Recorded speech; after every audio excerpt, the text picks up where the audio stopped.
Right. I thought we were burning the midnight oil, but it's 3 a.m. here. And let's just say we're not in a good place. I've hardly had any sleep, hardly had anything to eat. It's freezing. Got James on the phone again. He's like, was sleeping too. We need to contact, well, I need to contact an exec. I'm not really sure how to do it. I don't even know if I'm in the right frame of mind, James. How do I even go about that? Like, I'm the BC manager, the resilience manager. Should I even be doing that? Never had to do it, not got any training. I don't really know how to handle it. Let's do a personal resilience check-in and see what James thinks.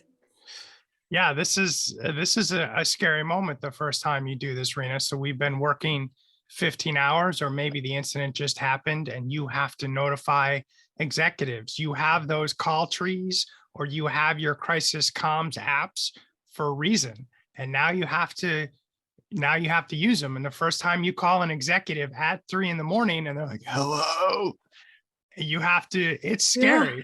So what you want to do is quickly articulate who you are and what you are to them. Because again, if I called you at 3 a.m, you're a little disoriented. So you're going to say, hey, this is James Green. I'm the resilience manager with the resilience pod, to try to get their brain working and say, there's been an incident and you need to be concise with them, because you are waking them up early. You don't want to give them 45 minutes of stuff, enough to wake them up, give them that information and be realistic and honest about it. And I wanted to share a story. So we're all on call now 24/7.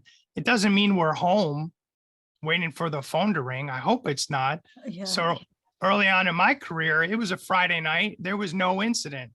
And so, we were out, me and my friends were out drinking and having a good old time. And my phone rang at 1 a.m. from a site manager saying, we've just been hit by a tornado. And I had to activate our crisis management team, and I had to start calling executives at 2 a.m. And it was embarrassing, but I admitted up front, like, hey, I've been drinking for a few hours. So if you guys think I'm not capable of running this, tell me and I'll step out. I didn't try to hide it because I didn't do anything wrong. We're allowed to do what we need to do on our personal time. An incident wasn't in process at the time, but it's scary. So I just encourage people, be brief, be succinct, introduce yourself, even if you think they know you, because they're going to be disoriented, and be honest. And I always like, this time of the morning, 3 a.m., some people say it's always darkest before the dawn, or it's always darkest right before the lights go out. So I'll ask you, Rena, which type of person are you at 3 a.m?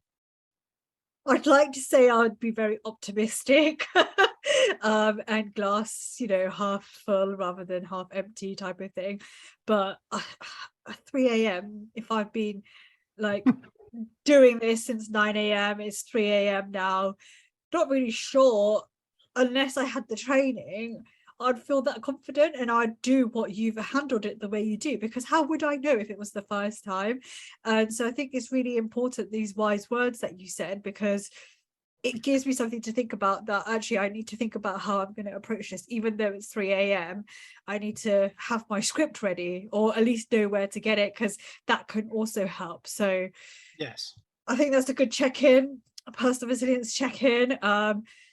3 a.m, how do you contact your exec? Well, the call trees, everything that James mentioned. But do you have your own script, guys? Have you ever been in a situation where it's been 3 a.m and then you've had to call someone, it's not really been your duty? Did you just make it up? Let us know your tips. Do you have a script?